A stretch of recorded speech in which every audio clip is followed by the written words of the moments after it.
میٹھے میٹھے پیارے پیارے اسلامی بھائیوں، یقیناً امت کو بہت ساری علمی مواد کی حاجت ہے۔ کیا ہم اس میں یہ تعاون نہیں کر سکتے کہ ہمارے سمجھدار انٹیلیجنٹ جو بچے ہیں آپ انہیں عالم بنائیں، اپنی بیٹیوں کو عالم بنائیں۔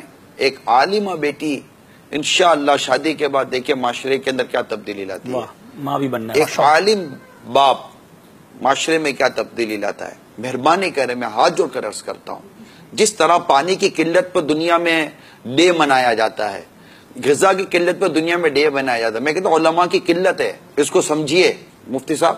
جی، وہ جو پرسنٹیج ہوتی ہے نا فیکس کے اعتبار سے، کہ جیسے آئیڈیل یہ ہے کہ 500 افراد کے لیے ایک ڈاکٹر ہو۔ پاکستان میں یہ ریشو بعض جگہوں پر یہ ہے کہ 15,000 افراد پہ ایک ڈاکٹر ہے۔ اب یہ جو ایک کیلکولیشن ہے، اس کیلکولیشن کے برابر کی کیلکولیشن علماء کے اعتبار سے بھی ہونی چاہیے۔ جتنے لوگوں کے بدن کی درستی ضروری ہے، اس سے زیادہ ان کے ایمان کی درستی ضروری ہے۔ اور مفتی صاحب میں یہی عرض کرنا چاہ رہا ہوں، ابھی جتنے والد سن رہے ہیں مجھے، جتنی مائیں سن رہی ہیں مجھے، آپ نوٹس لیں، میں کس کے لیے کہہ رہا ہوں؟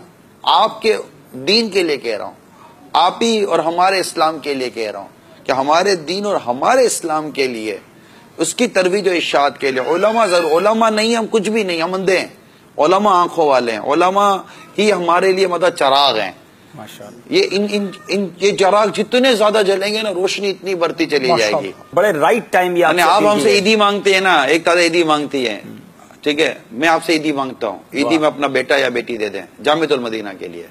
عالم بنائیں اور اپنی آنکھیں ٹھنڈی کریں، اور اس کے بعد انشاءاللہ وہ بڑا خوبصورت ایک جملہ کہا نا کہ کچھ ایسی تعلیم یافتہ بچے بن جاتے ہیں دنیاوی طور پر کہ جن سے بات کرتے ہوئے ماں باپ ڈرتے ہیں، لیکن اگر بیٹا عالم دین بن جائے تو وہ اپنے ماں باپ سے ادب اور احترام کے ساتھ بات کرتا ہے۔ پلیز میری ریکویسٹ ہے، پلیز ماشاءاللہ اپنے بچوں کو عالم بنا دیں، اپنی بیٹیوں کو عالم بنا دیں، انشاءاللہ امت کے لیے بڑا کام ہو جائے گا۔ یہ بڑا، آپ گھر بیٹھ کے کبھی سوچتے ہوگے نا، یار ہم سے بھی تو کوئی کام لے لو، ہم دین کا کیا کام کریں، اب اپنے بچوں کو عالم بنائیں۔